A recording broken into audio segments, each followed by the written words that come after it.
काळाचे हे काळ आम्ही विठोबाचे लढिवाळ करू सत्ता सर्वा ठाई वसो निकटवासी पायी। आजच्या अभंगात जगद्गुरु तुकोबार आहे। जगाला खाणारा काळ, पण या काळाचेही आम्ही लढिवाळ पांडुरंगाचे भक्त कसे काळ आहोत आजच्या अभंगात सांगतात। विठ्ठल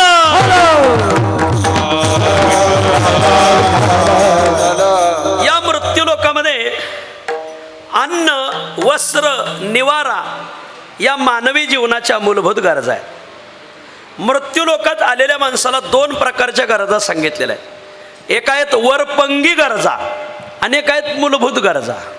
तुम्ही म्हणाल महाराज वरपंगी गरज म्हणजे काय आणि मूलभूत गरज म्हणजे काय? वरपंगी गरज म्हणजे जी असली तरी काम भागत आहे, नसली तरी काम भागत आहे, त्याला म्हणायचं वरपंगी गरज। काय? तंबाखू, बिडी, ते काय मानवी जीवनाची मूलभूत गरज नाही। तंबाखू खाल्ली म्हणजे माणसं जिवंत राहतात, नाही खाल्ली म्हणजे माणसं पटापटा मारतात, असा काय न्याय नाही आहे। बिड्या ओढल्या म्हणजे माणसं जिवंत राहतात, नाही ओढल्या म्हणजे माणसं मारतात, असं काही समीकरण नाही आहे त्याचं। ह्या वरपंगी गरज आहेत। व्यसन ही मानवी जीवनाची वरपंगी गरज आहे, पण मानवी जीवनाला आल्यानंतर मानवी जीवनाच्या मुळाशी जडलेली गरज आहे। कोणती? त्याला मूलभूत गरज म्हणतात। त्या तीन प्रकारच्या आहेत। एक आहे अन्न, एक आहे वस्त्र आणि एक आहे निवारा। आजच्या चिंतनामध्ये निवारा ही मानवी जीवनाची मूलभूत गरज कशी आहे हे काय मला सांगायचं नाही। आजच्या जीवनात वस्त्र ही मानवी जीवनाची मूलभूत गरज कशी आहे याच्यावरही काही प्रकाश टाकायचा नाही। थोडं आजच्या जीवनात, आजच्या अभंगात आपल्याला अन्न ही मानवी जीवनाची मूलभूत गरज कशी हे पाहायचं, त्याच्यामध्येही ती मूलभूत गरज कशी हे सिद्ध करायचं नाही। आजच्या चिंतनात आपल्याला अन्न साखळीचा विचार करायचा आहे। आपण शाळेमध्ये शिक्षण घेतलेले अन्न साखळी आपण शिकलेलो आहोत। या मृत्यू लोकामध्ये प्रत्येक प्राणी मात्रांच्या जीवनामध्ये अन्न साखळी आहे, तशी या मृत्यू लोकात आपल्याही जीवनात अन्न साखळी आहे। साखळी म्हटलं का तिला कड्या असतात, कड्या, त्याला संस्कृत भाषेमध्ये शृंखला आणि शृंखलेच्या कड्या। अन्न साखळीला तीन कड्या आहेत। मी कढी सांगतोय, कढी नाही बरं का, नाही, अन्न शब्दामुळे तुमच्या डोक्यात कढीची यायची। अन्न साखळी ही तीन कड्यांनी बनवलेली आहे। कोणत्या तीन कड्या? एक भक्षकडी, दुसरी आहे भक्षक कडी आणि तिसरी आहे भक्षस्य भक्षणम कडी। हे संस्कृतमध्ये मी तुम्हाला मराठीत सांगतो। धर्मशास्त्राने अन्न साखळीला तीन कड्या सांगितलेल्या आहेत। पहिली कडी भक्षकडी। भक्ष म्हणजे समाज ज्याचा लचका तोडतोय, समाजाने ज्याला गिळंकृत केलंय, समाज ज्याला खायला उठलाय, ही एक कडी आहे मृत्यू लोकात की जो समाजाच्या चरवणाचा विषय ठरला। भक्षकडी कडी। दुसरी भक्षक कडी म्हणजे काय? जो दुसऱ्याला खायला उठलाय, जो दुसऱ्याचं खातो, तो आहे भक्षक कडी। आणि तिसरी कडी आहे भक्षस्य भक्षणम कडी। दुसऱ्याला खायला गेला आणि स्वतःच संपला। बहुतेक आजच्या अभंगात हीच कडी आली आहे। जगाला खाणाऱ्या काळालाच तुकाराम महाराज काळ ठरले, हे सांगायचंय मला। कसं घडतं हे आपण थोडक्या वेळेत पाहू। अन्न साखळीची पहिली कडी भक्षकडी। या मृत्यू लोकात एक वर्ग आहे जो समाजाचा भक्ष ठरला आहे। समाजात कोणी उठावं त्याचा लचका तोडावा, समाजाने उठावं त्याला गिळंकृत करावं। समाज ज्याला खायला उठलाय, समाज ज्याला चावतोय, समाजाचा जो चरवणाचा विषय ठरलाय, कोण आहेत? असे 2-4 जण आहेत की समाज ज्यांना खातोय। 5 आहेत। कोण कोण? शास्त्रकार सांगतात, ऋणी, रोगी, दासकृतो, नीच पुत्रो, गतछत्र, पंचयतेच परभक्षा, मृत्युलोके विजानियात। धर्मशास्त्र सांगतं ही 5 माणसं समाजाच्या चरवणाचा विषय ठरली। समाजाने या 5 जणांचा कायम लचका तोडलाय। हे भक्ष आहेत, परभक्ष। दुसरी मंडळी यांना खातात।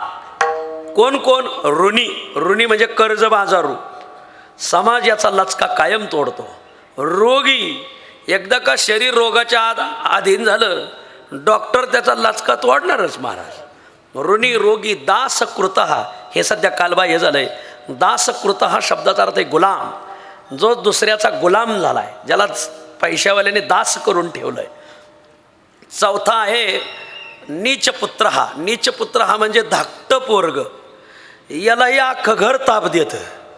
आणि पाचवा आहे गतछत्र. हा म्हणजे जो राजकारणात पराभूत झालेला आहे, ज्याच्या डोक्यावरील राजछत्र गेलंय. ही 5 माणसं समाजाचा भक्ष आहे. पहिला आहे ऋणी. ऋणी म्हणजे कर्ज बाजारू. आमचे वैद्य बाबाचे 2 शब्द सांगतो नाणेकर दादा. एक आहे ऋणको आणि एक आहे धनको. धनको म्हणजे सावकार आणि ऋणको म्हणजे कर्ज बाजारी. तर हा धनको असलेला सावकार त्या ऋणकोचा सारखा लचका तोडतो. व्याजाने, चक्रव्याड व्याजाने त्याला संपवतो. एका बँकेचं उद्घाटन होतं आमच्या हाताने. आता आम्हाला लोकात फिरावं लागतं म्हणल्यावर आडामताडाम लोकांच्या कार्यक्रमाला जावावी लागतं. बँकेचं उद्घाटन होतं. बँकेचं नाव होतं भूविकास बँक. मग मी त्या एका माणसाला विचारलं, ह्या नाव बँकेचं नाव भूविकास का ठेवलं? म्हणले शेतकऱ्याला भूमध्ये घालूनच ही विकासाला प्राप्त झालेली. या बबनराव या, हे आमच्या आळंदीचं 100 नंबरी सोनं आहे बघा. वा विठ्ठला विठ्ठला.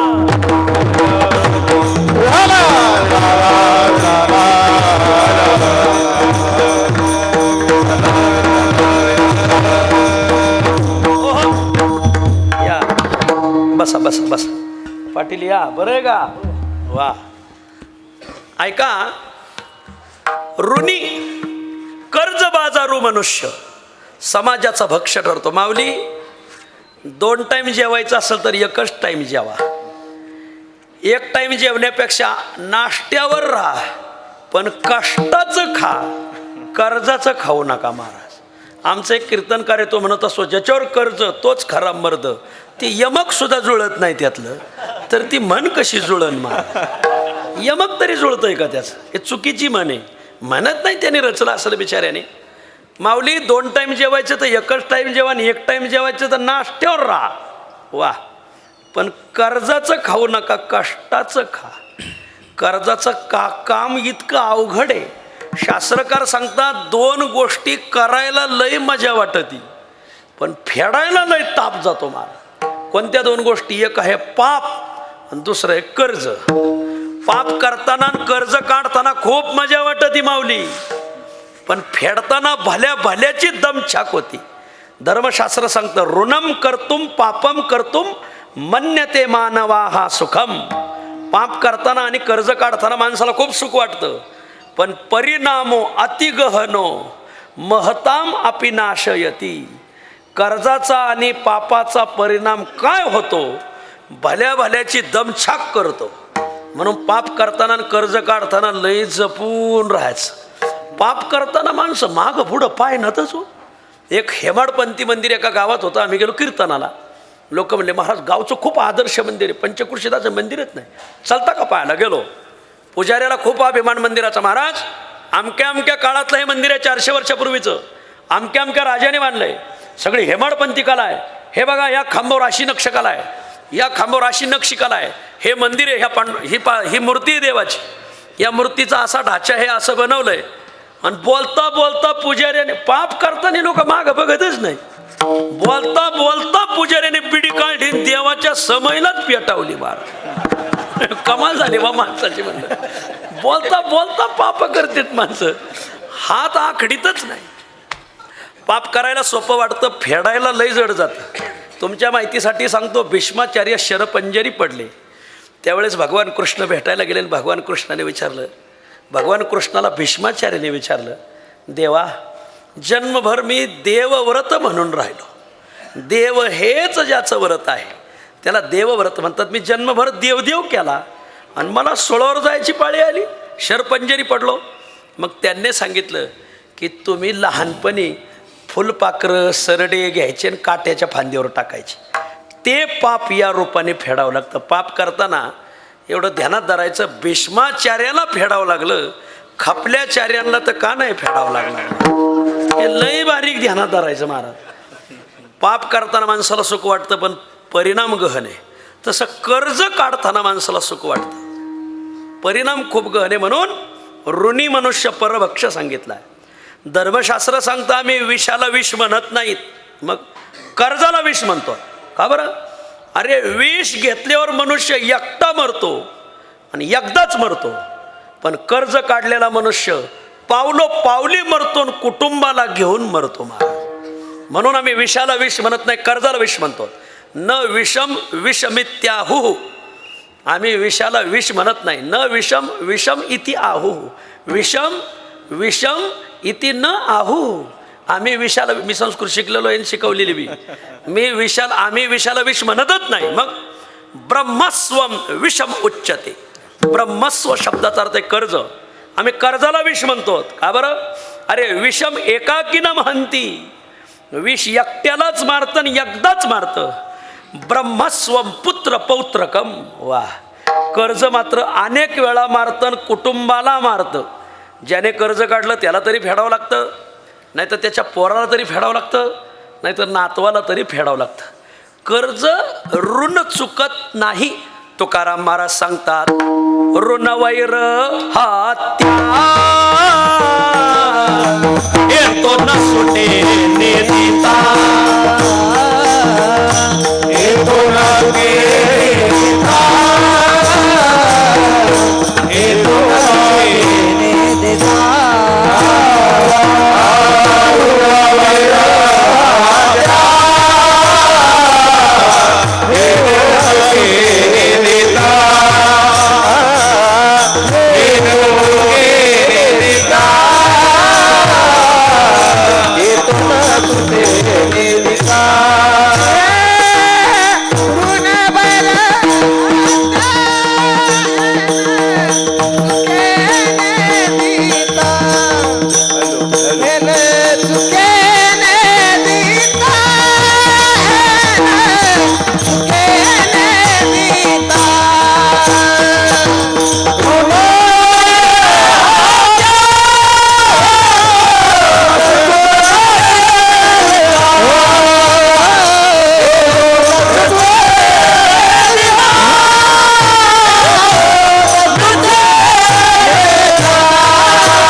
त्या बुडत नाहीत ऋण, वैर आणि हत्या.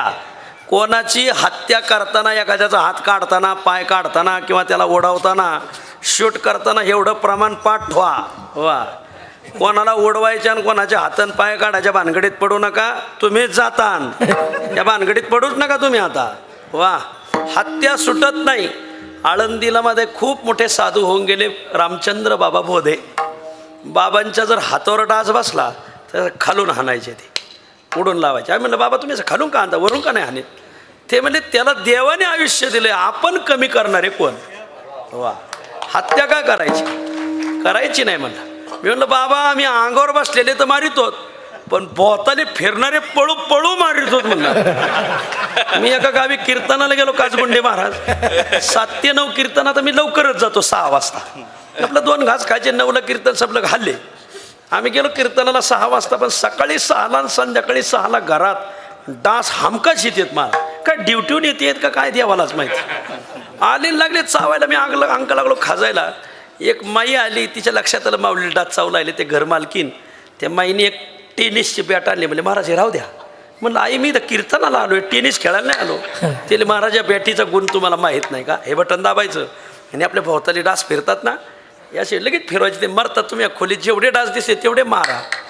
म्हणलं बरं तुझ्या घरातले डास मला मारायला सांगते. बरं ऊस खोरपायला चाला म्हणले नाही महाराज. हत्या करू नये, कोणाची हत्या करू नका. 2 वैर ठेवून मरू नका. ज्याचं ना आपलं पटत नाही ना, तो मरायला लागला तर आपण होऊन भेटायला जाऊन 2 शब्द बोला. वैर घेऊन मरू नका. किंवा आपण मरायला टेकलो तसे तुम्ही लवकर मरणार नाहीत, मला खात्री आहे. आपण मरायला टेकलो तर त्याला भेटवायला बोला, पण 2 शब्द बोला आणि मगच माणसं. अरे वा गुरुजी रामकृष्ण. आपण मरायला टेकलो तर त्याला बोलवा, 2 शब्द बोला. वैर घेऊन मरू नका. ज्ञानोबराय म्हणतात वैर घेऊन मेले का ते पुढच्या जन्मी साप होतात, ते पुढच्या जन्मी मुंगूस होतात. वैर जन्मांतरीचे सर्पा मनवनी नवचे. साप मनात वैर धरतो मारा. मग हे गावगावचे आता तुम्हाला मुंगस आणि साप दिसतेत ना, ते त्या गावचे गाव पुढारी आहेत महाराज. ते दोन्ही पार्टीचे मुकादम आहेत महाराज. ते सापण मुंगूस का झाले? वैर घेऊन मेले. माझी विनंती, कोणी गाव पुढाऱ्याने वैर ठेवून मरू नका. वा, हत्या फेडावी लागते, वैर फेडावं लागतं, तसं ऋण फेडावं लागतं. कोणी म्हणाल महाराज लय सोपं आहे, काय कर्ज काढायचं आणि बुडवायचं सोपं आहे. शंका घेणारा बडवे नसून बुडवे आहे असं लक्षात येतं. कर्ज फिटत नाही माऊली, ते फेडावंच लागतं महाराज.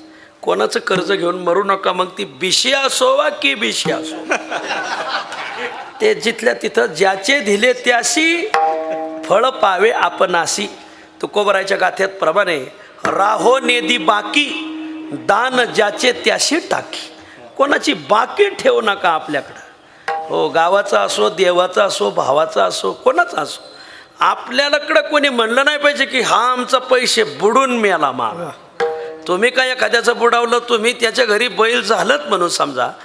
आदरणीय जयराम महाराज भोसले ते ह्या बाबतीत खूप कठीण बोलायचे. विठ्ठल विठ्ठल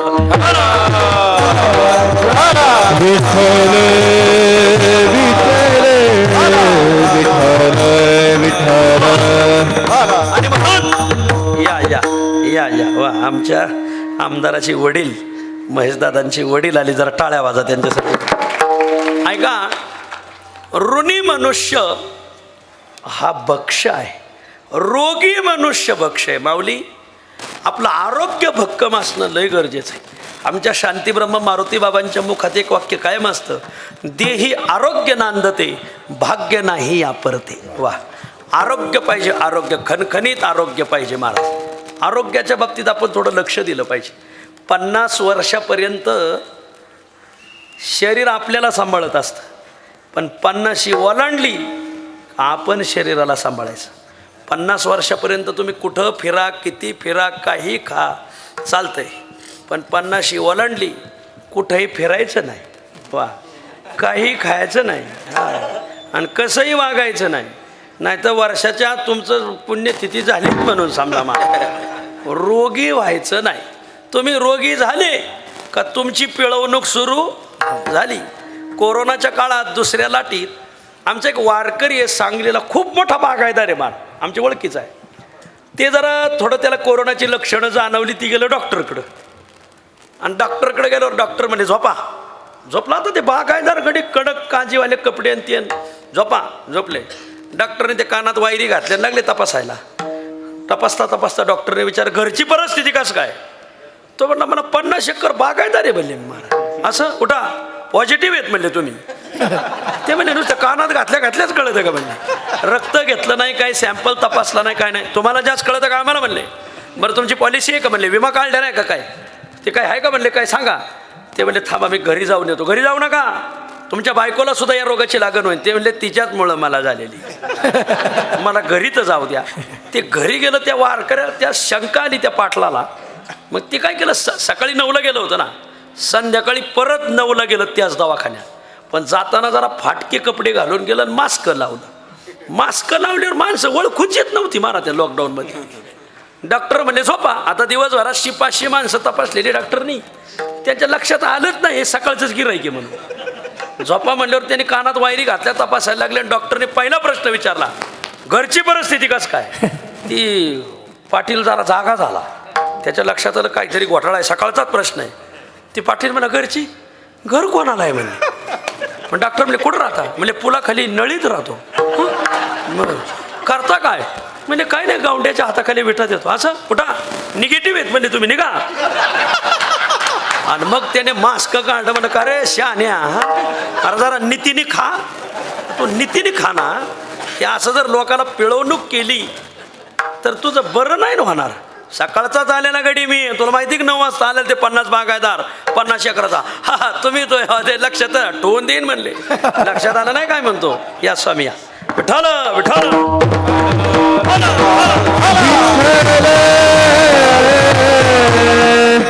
अन्न साखळीला 3 कड्या आहेत, त्यातली पहिली कडी भक्ष. लोक ज्याला चावतात, ऋणी म्हणजे कर्जबाजारो, रोगी रोगग्रस्त मनुष्य, दासकृत हा म्हणजे गुलाम. जुन्या काळात जसा बैलांचा बाजार आहे तसा माणसांचा बाजार भरायचा. आणि मग ज्या माणसाला पैशावाल्याने विकत घेतलंय मग तो पैसावाला सांगत तेव्हाच त्याने जेवायचं, तेव्हाच झोपायचं, तेव्हाच उठायचं, तेव्हाच चालायचं. त्याच्यावर स्वतःची सत्ता राहिली नाही. आता तो शोष्य झाला, तो भक्ष झाला. पुण्यामध्ये रामशास्त्री प्रभुणे म्हणून न्यायाधीश होते पेशव्यांचे. त्यांनी हा माणसांचा बाजार बंद केला महाराज. त्याने जनावरं विकणं ठीक आहे, पण माणसांचा बाजार, गुलामांचा बाजार बंद करायला या माणसाचं खूप मोठं सहकार्य. रामशास्त्री प्रभुणे. आमच्या लहानपणी एक रामशास्त्री नावाचा एक चित्रपट होता, खूप पाहण्यासारखा मला, की किती न्यायप्रिय व्यक्तिमत्व होतं ते, खूप पाहण्यासारखं आहे. आणि विद्या मिळवण्यासाठी मनुष्य कसा ध्येय वेडा असावा हेही त्याच्यातून खूप शिकण्यासारखं आहे. ऋणी मनुष्य भक्ष आहे, रोगी भक्ष आहे, गुलाम भक्ष आहे. नीचपुत्र हा, नीचपुत्र हा म्हणजे धाकटं पोरग. जुन्या काळात आशीर्वाद होता, अष्टपुत्रा सौभाग्यवती भव. जुन्या काळात 8-8, 9-9 मुलं व्हायची महाराज. मग त्यातलं जे धाकटं आहे ना, आईबापाने त्यालाच काम सांगायचं, थोरल्या भावांनी त्यालाच काम सांगायचं. म्हणून आपल्या आळंदी पंचकृषीत एक म्हण आहे बघा, नकटं व्हावं पण धाकटं होऊ नये. पण काय करावं, हे सगळी महाराज मंडळी मला धाकली माऊलीच म्हणतात. असो, मलाच वाढावं लागत आहे आता सगळं. हे आमचं काम आहे का? पण असो. तर नीच पुत्र हा, धाकटा मुलगा हा भक्ष सांगितला आहे. आणि गत छत्र हा, छत्र शब्दाचा अर्थ आहे राजछत्र. राजकारणी माणसाच्या डोक्यावरलं छत्र गेलं का तो भक्ष ठरला. मग तो त्याच्या मतदारसंघाचा विकास करू शकत नाही, त्याच्या कार्यकर्त्याचा विकास करू शकत नाही, काही करू शकत नाही. त्याला मांडलिकत्व आलं, सम्राट पण गेला. आणि म्हणून एक मताने का व्हायना पण माणूस निवडून यावा. पुणे जिल्हा परिषदला एकाच मताने निवडून आले होते पिंपळवंडी जिल्हा परिषद गटातून शरदराव लेंडे पाटील, पिंपळवंडी गटातून, जुन्नर तालुका. संपला माझा विषय. हेच सांगायचं मला की 5 माणसं परभक्ष सांगितली. ऋणी, रोगी, गुलाम, धाकला मुलगा आणि राजकारणात हरलेला मनुष्य, ही 5 माणसं भक्ष आहे. समाज यांना चावतो. बर, आपण अन्न साखळीची पहिली कडी पाहिली भक्ष, अन्न साखळीची दुसरी कडी भक्षक कडी. एक वर्ग असा की जो समाजाचं खातो, स्वतः कष्ट करणार नाही, स्वतः घाम गाळणार नाही, पण दुसऱ्याने केलेल्या मालावर पहिला जाऊन बसणार, पहिल्याच पंक्तीला बसणार, ते बी कढईला खेटून. का? पहिली वाढ आपल्यालाच आली पाहिजे वर्षाना. असे आहेत गावगाव भक्षक. किती आहेत? हे 6-7 आहेत. धर्मशास्त्रात तेही आलेत. मक्षिका, मशको, वेश्या, मूषको, याचकस्तथा, ग्रामणीर, गणकश्चैव सप्तयते परभक्षका. ही 7 माणसं भक्षक म्हणून सांगितलेली. हे समाजाचं खातात. कोण? माशी. बघा, तुम्ही माशी स्वयंपाक करणार नाही, फोडणी देणार नाही, भाजी करणार नाही, पण दुसऱ्याने केलेल्या स्वयंपाकावर पहिली जाऊन बसणार. कोण? मावशी. आपलं माशी. काय काय मावश्या बी तशाच आहेत महाराज. दिंडीला जर आल्यान चपात्या कमी पडल्या, मग आमचे अनिल महाराज हे म्हणते, यार चला रे बाय, हो जरा भाकरी कमी पडल्या थापवला का? हां. घरीदारी तसंच का? हां, मी नाही थापणार. वा.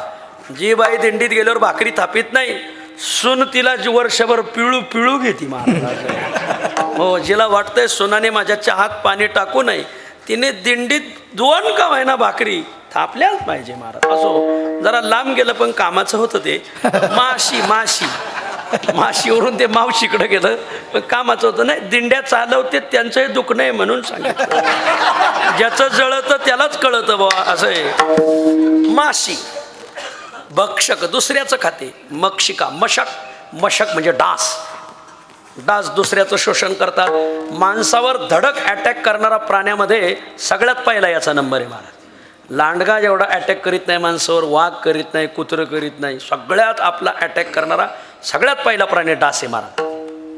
माशी परभक्षक आहे. मक्षक म्हणजे डास परभक्षक आहे. मक्षिका, मशको, वेश्या हे काय मी सांगत नाही. दुसऱ्याचं शोषण करतो. ज्ञानोबरायाने 9व्या अध्यायात ह्या घटकासाठी 2-3 ओव्या खर्च केल्यात. मग दार ही चेपू नये ती शिष्टम सुस्पष्टम. बर, मक्षिका, मशको, वेश्या. मूषक म्हणजे उंदीर मामा स्वतः शेती करणार नाही, पण शेतकऱ्याची थप्पी मात्र संपवल्याशिवाय राहणार नाही. थप्प्याच्या थप्प्या बसवतात उंदरं महाराज. वा. काही उंदरं आपल्या महाराष्ट्राच्या सुद्धा आणि राजकारणात आलेले आहेत. असो, आणि ते सगळं खातच बसलेत. असो, मक्षिका, मशको, वेश्या, मूषक, याचक म्हणजे दुसऱ्याचा खाणारा भिकारी. भिकाऱ्याकडं काम करण्यासाठी ताकदही असते, काम करण्यासाठी वेळही असते, पण काम करणारच नाही, आयतं खाणार. त्याला म्हणायचं याचक. हे पाहायचंच असेल इंद्राणीच्या घाटावर जाऊन पहा. वा, वेळही खूप आहे, ताकदही आहे, पण काम करणार नाही. महाराज कष्टाचं खाणारा मनुष्य पाहिजे, हरामाचं खाणारा नाही पाहिजे. याचक. आणखीन दोन आहेत, ग्रामणी आणि गणक. हे दोघंही समाजाचं खातात. ग्रामणी, ग्रामणी हा संस्कृत शब्द आहे. ग्रामा नयती ती ग्रामणी म्हणजे गाव पुढारी. गाव पुढारी सुद्धा परभक्षकाच्या यादीत धर्मशास्त्राने टाकला. आता सध्या मृत्यूलोकात आपल्या भारतात तर भ्रष्टाचार हा शिष्टाचार झाला आहे. होईल तितकं समाजाचं खात राहायचं. कोण बोलणार आहे? कोणी बोलू शकत नाही. आपल्या भारतातला एक पुढारी अमेरिकेला गेला तर तिथल्या अमेरिकेच्या पुढाऱ्याने फॉर्च्युनर घेतली होती फडमारास. भारतातला पुढारी म्हणला, का रे तू तर नुसता सरपंचच आहे, मग एवढी फॉर्च्युनर कशी घेतली? अमेरिकेचा पुढारी म्हणला, त्या नदीवर पूल दिसतोय का? भारतातला पुढारी म्हणला, दिसतो ना. मग तो 90% बांधला आहे मी, 10% खिशात घातलं आहे, त्याच्यामुळे फॉर्च्युनर झाली.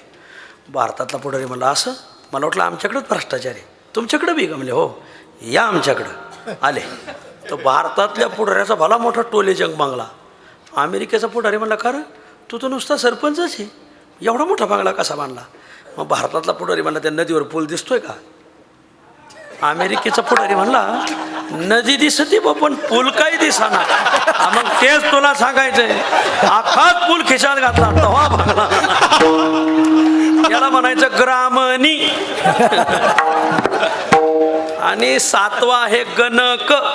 या गणक म्हणजे दुसऱ्याचं शासकीय कामगार. शासकीय कामगार काहीतरी रक्कम दिल्याशिवाय सही करणारच नाही. या माऊली या. काय आता हे आळंदीचे भूषण मंडळी विठ्ठल.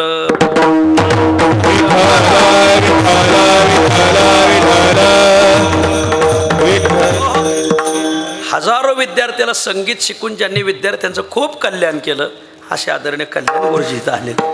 आदरणीय नामदेव महाराज, आता नेमके खंडाळकर गुरुजी. आता शेवटची चाल तुम्हाला दोघाला म्हणावंच लागेल. असो, आता लोक आमचं कीर्तन ऐकण्यापेक्षा तुमची चाल ऐकायला आतुर झाली. वा, ऐका, मला सांगायचं काय, गणक म्हणजे शासकीय कामगार. शासकीय कामगार सुद्धा पैसे दिल्याशिवाय सही करणारच नाही महाराज. हे लई घोटाळा आहे महाराज. याला म्हणायचं गणक. हे 7 माणसं परभक्षक सांगितले. आपण पहिली कडी पाहिली भक्ष, दुसरी कडी पाहिली भक्षक, आता तिसरी कडी आजच्या अभंगातली आहे. दुसऱ्याला खाता खाता स्वतः संपला. आपल्या महाराष्ट्रात एक म्हणे, जो दुसऱ्यासाठी खड्डा खोदतो तोच त्या खड्ड्यात पडतो महाराज. एक वर्ग असा आहे, दुसऱ्याला खायला गेला आणि स्वतः संपला. कोण कोण येतात याच्यात? पहिला येतो सुवर्णकार. तुकाराम महाराजांच्या गाथेत आलेला दृष्टांत. मी हा दृष्टांत का सोनाराकून समजून घेतलाय ना. तुकाराम महाराज सांगतात, लोक दागिने घडवायला गेले का सुवर्णकाराला त्याच्यातलं थोडंफार राहतं. हा नियमच आहे महाराज. समाजाचं सुवर्णकाराकडं राहतं, पण सुवर्णकारालाही खाणारा एक वर्ग आहे. कोण? झारेकरी. तो त्याच्याकडून ते बरोबर वसूलच करतो. सकळ याती माझी टिंब टिंब हा सोनार, तया घरी व्यापार झारी याचा. गाथा तुकोबराच्या गाथेत हे आलंय. पहिला आहे सुवर्णकार, दुसऱ्याला खायला गेला आणि स्वतःलाही खिशाला झटा बसला असं. दुसरा आहे राजा भर्तृहरी. भर्तृहरी हा खूप मोठा राजा होता, अतिशय न्यायप्रिय. आणि इथून पुढच्या लोकांनीही न्यायानेच राजकारण करावं म्हणून, नीतीने राजकारण करावं म्हणून त्याने इथून पुढच्या पुढाऱ्यांसाठी 100 श्लोक लिहून ठेवलेत. त्याला भर्तृहरी नीतिशतक म्हणतात. आळंदीला जर कधी आले तर हे विकत घ्या. खरं तर महाराष्ट्र शासनाने नेम केला पाहिजे, हे 100 श्लोक ज्याचे पाठ त्यालाच तिकीट. वा, खूप नीतिशतक आहे, खूप शिकण्यासारखं आहे. पण हा कायदा काढील कोण? का पहिले त्याचेच श्लोक पाठ आहेत का नाही इथून विचारावं लागेल. 100 श्लोक लिहिले नीतीवर. खूप न्यायप्रिय, पण दुर्दैवाने तो बायकोच्या फाजील प्रेमात पडला. आणि मग जो न्यायनिवाडा त्याला 1 दिवस लागायचा करायला, त्याला आता 1 महिना लागू लागला. 15-15, 20-20 दिवस लागलो आले. लोकांना न्याय भेटे ना. तो राजसदर सुद्धा चालवेला. खूप शृंगारात तो नाहून निघाला. आणि मग त्याने शृंगारावर 100 श्लोक लिहिले. त्याला शृंगार शतक म्हणतात, पण चुकून ते वाचू नका का तुम्ही डबल बोल्यावर उभा राहता. वाचूच नका, वाचण्यासारखेच नाहीत, नाहीच लिहिलंय त्याने बाबा, आता काय सांगावं. शृंगार शतक. पण एका साधूला खटकलं, याला टाळ्यावर आणायचा. कसा आणायचा? एक साधू सकाळ सकाळ उठले, एक फळ घेतलं, झोळीत टाकलं आणि फळ घेऊन त्याच्या दरबारात आले. अरे वा, साधू महाराज कसं काय आले? म्हणजे काय नाही राजा, मी तुला एक फळ द्यायला नाही, एवढं फळ खा, राहू दे. साधू तो राजा म्हणला, साधू तुम्ही जंगलात राहता, मी बंगल्यात राहतो, फळावर अधिकार तुमचा आहे, मी तर तडका लावून खाईल ना. म्हणले राजा हे फळ सामान्य नाही. वा या बर. आमच्या भोर वेल्हा मुळशी तालुक्याचे वारकऱ्यांनी केलेले आमदार. आतापर्यंत वारकरी काय कोणाच्या लय प्रचारात उतरलं नव्हतं, पण वारकऱ्यांनी ज्यांना निवडून आणलं असे वारकरी आमदार आदरणीय या घराचे भाचे आहेत. ते तापकीर परिवाराचे जवळचे नातलग असलेले शंकर भाऊ मांडेकर. खरंच टाळ्या वाजा त्यांच्यासाठी. हजारो गायकांना, हजारो वादकांना, हजारो कीर्तनकारांना पुरस्कार दिले त्यांनी आत्तापर्यंत दरवर्षी. महाराज याही वर्षी परवा त्यांचा कार्यक्रम आहे, आळंदीचे कोणीतरी कदम माऊली त्यांचंच कीर्तन आहे तिथं. असो, खूप चांगलं कार्यक्रम, खूप चांगलं काम आणि खूप निधी आणलाय आता समाजासाठी. अशी माणसं दुर्मिळ की जे कीर्तनातही आहेत आणि राजकारणातही आहेत. विठ्ठल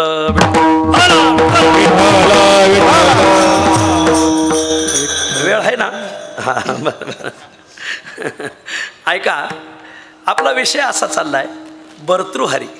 साधूने ते फळ दिलं, भर्तृहरी फळ खा.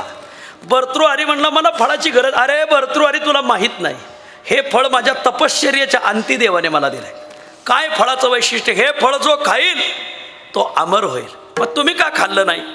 विठ्ठल महाराज घुले म्हणायचे, मोठी माणसं काम घेऊन येतात, काम आहे तोपर्यंत राहतात, काम झालं का उभ्या पावले निघून जातात. राजा माझं मृत्यूलोकात येण्याचं काम संपलंय, आता हे फळ घेऊन मी करू काय? आता आम्हाला जायचंय, पण तुझ्यासारखा न्यायप्रिय राजा या देशाला भेटावा, तू अमर व्हावं अशी माझी सद्भावना आहे. एवढं फळ खा, येतो मी. साधू गेलं निघून. साधू निघून गेल्यावर राजाचं प्रेम बायकोवर होतं ना. राजा म्हणला हे फळ मी खाणार, मी अमर होणार, आणि बायको मेली तर तिच्या वियोगात मी दिवस कसे काढायचे? मग हे फळ आपण राणीला देऊ. मी मेलो तरी चलल, ती अमर झाली पाहिजे. संसारातलं प्रेम उलटं वाहतं. राणीला फळ दिलं, हे फळ खा, तू अमर हो, मी मरायला तयार. राजा गेला निघून. साधूने फळ दिलं राजाला, राजाने दिलं राणीला. राणीचं प्रेम दरबारातल्या एका सरदारावर होतं महाराज. आता हे सांगायचा अधिकार इंदुरीकर महाराजाला आम्ही सगळ्यांनी दिलेला आहे. याच्यावर मी जास्त काय बोलणार नाही, मला बोलायची इच्छाही नाही. वा, राणीचं प्रेम एका दरबारातल्या सरदारावर होतं. राणी म्हणली हे फळ मी खाणार, अमर होणार, आणि जर तो सरदार मेला तर त्याच्या वियोगात मी दिवस कसे काढणार? मग मी मेले तरी चलन, तो अमर झाला पाहिजे. आणि मग ते राणीने दिलं सरदाराला. राणी गेली निघून. सरदाराचं प्रेम होतं एका वरांगणेवर, म्हणजे देह विक्रय करणाऱ्या वेश्येवर. तो सरदार म्हणला हे फळ खाऊन मी अमर होणार, आणि जर ती वेश्या मेली तर तिच्या वियोगात मी दिवस कसे काढणार? मी मेलो तरी चलन, ती अमर झाली पाहिजे. सरदाराने ते फळ दिलं वेश्येला. सरदार गेला निघून. वेश्येने ते फळ टेबलावर ठेवलं, आणि ती वरांगणा विचार करते हे फळ खायचं आणि असं देहविक्रयात्मक निंद्य जीवन जगायचं, त्यापेक्षा आपल्या देशाचा राजा भर्तृहरी न्यायी राजा आहे, हे जर फळ आपण त्याला दिलं तर तो अमर होईल आणि जगाला न्याय निवाडा देईल. साधूने दिलं राजाला, राजाने दिलं राणीला, राणीने दिलं सरदाराला, सरदाराने दिलं वेश्याला. वेश्याने सकाळी आलेलं फळ संध्याकाळी राजाला परत आणून दिलं. वा, राजाचं तर डोळंच उघडा. सकाळी पक्षातून निघून गेला आणि संध्याकाळी ईडी लागल्यावर परत मागा आला. राजाने फळ पाहिलं, राजाचं डोळंच उघडलं. हे तलवाराने त्या वरांगणेच्या मानेवरच तलवार ठेवली. सांग हे फळ तुला कोणी दिलं? ती म्हणजे सांगल, पण मग अभय द्या. म्हणजे तुला अभय? म्हणजे तुमच्या दरबारातल्या एका सरदाराने दिलं, त्याला कोणीतरी ऋषीने दिलं. त्याने त्याचा त्याला कशाला ऋषी भेटला असं? म्हणजे कोण सरदार? स्वबदार नाव सांगा, आमक जा, त्याला बेड्या टाकून आणला, बेड्या टाकून उभा केला, फळ दाखवलं. तुला हे फळ कोणी दिलं? भरलं का सांडत हा नियम आहे महाराज. फक्त भरायला थोडा अवधी लागतो. हा भल्या भल्याचं सांडत असं आहे.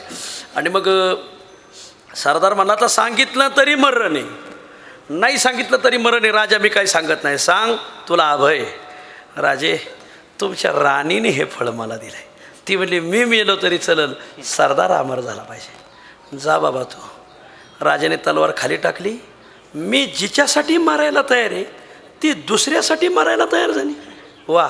याम चिंतयामी सततम सा मयी विरक्ता. मी जिचं रात्रंदिवस चिंतन केलं तिने माझ्यावर वैराग्य धारण केलं आणि मग त्याला वैराग्य झालं आणि त्याने 100 श्लोक लिहिले. त्याला वैराग्य शतक म्हणतात. आळंदीत हे 3 शतक विकत भेटतात. नीतिशतक, शृंगार शतक, वैराग्य शतक. माऊली जर आळंदीला गेले तर हे 2 शतक विकत घ्या, नीतिशतक आणि वैराग्य शतक. पण मला खात्री आहे बहुतेक तुम्ही मधलंच का. माऊली काय वैराग्य शतक लिहिलंय. अरे भल्या भल्याच्या डोळ्यात अंजन घालीन असं ते वैराग्य शतक. खूप गोड. आमचे विठ्ठल महाराज घुले खूप प्रभावीपणे सांगायचे. आणि मग त्या वैराग्य शतकात तो काय म्हणतो ऐका. तो म्हणतो मी भोग भोगायला गेलो, मी नाही भोग भोगले, भोगानेच मला भोगलं.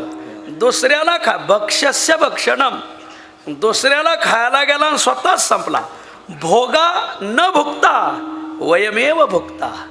तपो न तपता. मी तप करायला गेलो, तप्त नाही तापलं पण मीच तापाड झालो. वा. तपो न तपता वयमेव तपता. मी काळ घालवायला गेलो, काळ तर गेला नाही पण मीच गेलो. कालो न याता वयमेव याता. मी तृष्णा संपवायला गेलो, तृष्णा या पाठील्या तृष्णा तर संपली नाही पण मीच संपलो. तृष्णा न जीर्णा वयमेव जीर्णा. आमच्या भंडाऱ्या डोंगराचे मालक कराळे पाटील आले. विठ्ठला विठ्ठला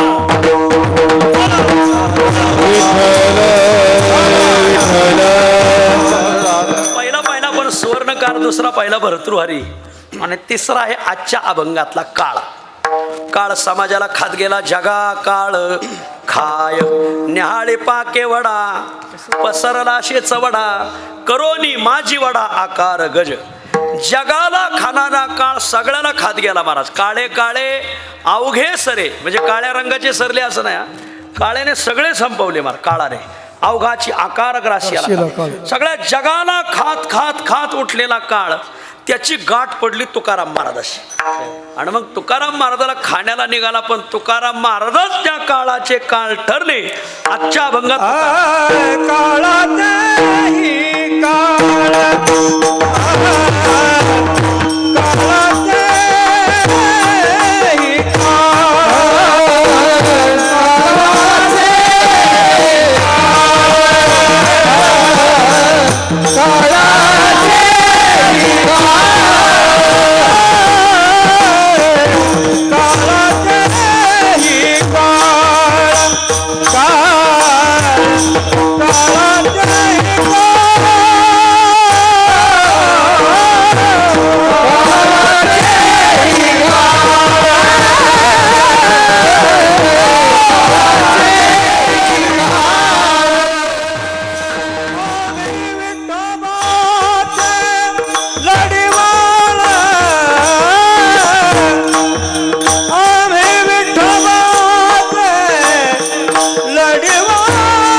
समाजाला खात खात खात निघाला. गाठ पडली तुकाराम महाराजाची. तुकाराम महाराज मात्र त्या काळाला संपवणारे पहिले पुरुष निघाले महाराज. वा. काळाचे हे काळ तुका म्हणे काळ झालो जिंकोनी निश्चळ, पावला सकळ भोग आम्हा आमुचा, जगा काळ खाय आम्ही माथा दिला पाय. तुका म्हणे काळ आता करू न शके बळ. तुका म्हणे काळ पळे देखोनिया बळ. वा. तुका म्हणे भेने काळ न येते राणे. लय गोड प्रमाणात गाथेत महाराज. जगद्गुरु तुकोबाराय काळाचे काळ ठरले. याची प्रक्रिया काय? काही प्रक्रिया नाही. आपण असा परमार्थ करावा की आपण संतांच्या आवडते झालो का जो संतांचा आवडता होतो तो काळाचाही काळ ठरतो, हाच त्याचा अभ्यास. संताशी आवडे तो काळाचाही काळ. वा माऊली, विचार करा, निर्बुद्ध प्राणी रेडा, अतिशय निर्बुद्ध, त्याला डोक्याचा भागच नाही. एक एसटी चालू होती आणि एसटी पुढे एक रेडा उभा राहिला. 50 वेळा ड्रायव्हरने हॉर्न वाजवला, रेडा काय बाजूला झाला नाही. अखेर शेवट ड्रायव्हरने टामी काढली, 2 टाम्या त्याच्या पाठीत टाकल्या आणि मग रेडा मागं वळून पाहतोय, आळंदी पंढरपूर मंगळवेढा एसटी का काय. एवढा निर्बुद्ध प्राणी, पण माऊलीला तो आवडता झाला. आज आपल्याला पालखी नाही, पण रेड्याची पालखी निघती माऊली. वा, आज आपला कोणी पाय धुणार नाही, पण रेड्याला रोज पंचामृताचा अभिषेकी समाधीला. माऊलीला आवडते झाल्यामुळं संताशी आवडे तो काळाचाही काळ. सगळी काळाच्या ओघात संपली. उदंडची झाले होवनिया गेले, जन्मोनिया मेले रावरंक, त्यांचे कोणी नाम निघे चराचरी. 700 वर्षापूर्वी कोणता राजा होता कोणाला माहीत नाही, पण 700 वर्षापूर्वीचा रेडा आज अजरामर झाला. कालवश झाला नाही, काळावर विजय मिळवला. भूतकाळ, भविष्यकाळ, वर्तमान काळात यांची कायम चर्चा समाजात राहणार. अजरामर झाले, याला माझ्या काळाची ही काळ. प्रक्रिया काय नाही, संताला आवडल असा परमार्थ करावा. श्री गुरु विठ्ठल महाराज घोले याच्यावर एक वाक्य खूप सुंदर वापरायचे. विठ्ठल महाराज घोले, बबनरावचं विठ्ठल महाराजाचं खूप प्रेम. विठ्ठल महाराज घोले आणि बबनराव एकाच वेळेला माऊलीच्या मंदिरात पाया पाडा. सकाळी हे दोघं एकत्रच दिसणार. असं एकदा प्रसंग सांगतो. एकदा विठ्ठल घोले चालले होते आणि मी मागं होतो आणि बबनराव पुढून आले. बॉनला पाहिलं आणि बबनराव मागं सरकले आणि बाजूला उभे राहिले. बॉननी त्यांना हात जोडले, बबनरावने हात जोडले, पुढे गेले. मी बबनराव म्हणलं, का तुम्ही बॉनला पाहून मागं सरकले? ते म्हणले, विठ्ठलबा घोले यांच्या नजरेला नजर भिडल असा महाराष्ट्रात माणूस नाही म्हणले. वा, हे मी माझ्या डोळ्याने पाहिलेली गोष्ट आहे. याला म्हणायचं संताशी आवडे तो काळाचाही काळ. विठ्ठल महाराज घोले म्हणायचे, संताला आवडल असं वागावं. वा, बुवांचं एक वाक्य नेहमी राहायचं. ते म्हणायचे, मोठ्या साधू संताच्या मनात असल तरच आपला परमार्थ घडतो. मग आपण त्यांच्या मनात जागा केली पाहिजे. संताशी आवडे तो काळाचाही काळ, तेच आजच्या अभंगात काळाचेही काळ. आम्ही विठोबाचे लढीवाळ. तुमच्या पाठीमागं पाठिंबा कोणाचा आहे? आम्हाला पांडुरंगाचा पाठिंबा आहे. लहान लेकरू जर गावात मोठ्या माणसाला शिवी देत असेल तर समजून घ्यायचं या पोरामागं त्याची आई आहे बरं का. पण आई भांडकुदळी. ज्या बाळाची आई भांडकुदळी ते पोर आईच्या जोरावर कोणालाही शिव्या देतं महाराज. आणि बाई सगळं कोणी भांडतही नाही त्यासोबत. आणि म्हणून त्याला म्हणायचं पाठिंबा मागं पांडुरंगाचा आहे. आम्ही विठोबाची लढीवाळ. आणि काळ जिंकल्यामुळं आता सगळीकडे आमचीच सत्ता झाली. तुकोबर आहे अभंगाच्या दुसऱ्या, करू सत्ता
आता आमचीच सत्ता झाली. अवघी सत्ता आली हातात.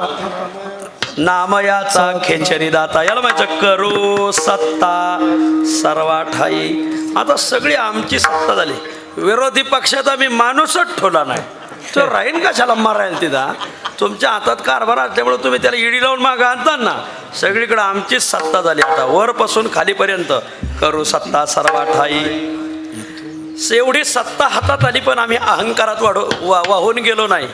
वसो निकट वासे पायी. पण आम्ही देवाच्या पायाजवळच राहिलो. हा, कधीही देवाने आपल्याला किती मोठं केलंय हे चांगलं कळालं का देवाचे पाय धरून राहिले पाहिजे. देवाच्या खांद्यावर नाही बसलं पाहिजे. वा वसो निकट वासे पायी. आता आमचा एवढा प्रताप आहे. आमच्या कोणाची वैखरी वदे आमुचे सामोरी. अशी कोणाची वाणी आमच्या पुढं बोलल. आपल्या पुण्याला पेशवे हे होते बघा पत्री सरकार. आणि त्या पत्री सरकार असं कडक होतं ते खूप कडक. आपल्या पुण्यामध्ये अनेक पिंपळगाव आहेत. शेल पिंपळगाव, राहू पिंपळगाव, आरवी पिंपळगाव, खडकी पिंपळगाव, पिंपळगाव सिद्धनाथ. आपले गावं लय पाठ. बरं ह्या कोणत्या तरी एका त्यांच्या बाडात कथा आलेली. त्या पिंपळगावचा एक शिंपी होता. तो मला काय सांगतात ते नानासाहेब खूप करारी मनुष्य, खूप करारी. मी जातो नानासाहेबाकडे. लोक म्हणले अरे जाऊ नको, लय गरम माणूस आहे तू, तुझी फटफची ती होईल, भले भले बोलत नाही त्या माणसापुढं. आणि तू चालला. हा म्हणले मी पाहतो काही येडे आहेत ना कोणाचाही मुका घ्यायला निघत आहेत मला. याला आपल्या पुणेरी भाषेत बिगर चुंबळीचं डोकं देणं. डोकं द्या पण चुंबळ लावून द्या. हे बिगर चुंबळीचं डोकं द्यायला निघालं. एक होता एक शिंपी. मी जातो नानापुढं. गेला. त्याला काय नाना त्याने पाहिलं नव्हते. तो नानापुढंच गेला. नानाला जाऊ म्हणला का हो ते नानासाहेब कोण आहेत? अहो वीज कडाडावी तसा ते माणूस काढला. कोण आहे रे तू? ह्या वाक्यात एवढा दमदारपणा होता. तो शिंपी एवढा गरबाडा. मी पिंपळगावचा शिंपी आहे हे त्याच्या मुखातून आलंच नाही. मी शिंपळगावचा पिप्पी आहे. याला म्हणायचं आईशी कोणाची वैखरी वदे आमुचे सामोरी. आमच्या पुढं बोलल असा कोण आहे? आळंदीत आदरणीय जयराम महाराज होते. ते म्हणजे अरे जयराम मला शिकवतो का? वा काय महाराज काय आत्मविश्वास असेल या मंडळीत. वा आईशी कोणाची वैखरी वदे आमुचे सामोरी. आणि तुका म्हणे बाण हाती हरिनाम तीक्ष्ण. आमच्या हातात हरिनामाचा तीक्ष्ण बाण असल्यामुळं ज्ञानदेवी मंत्र हरिनामाचे शस्त्र यमे कुळ गोत्र वर्जिले. त्याच्यामुळं काळाला आम्ही थारा देऊ शकत नाही. करो सत्ता सर्वा ठाई वसो निकट वासे पाही. आपल्या पंच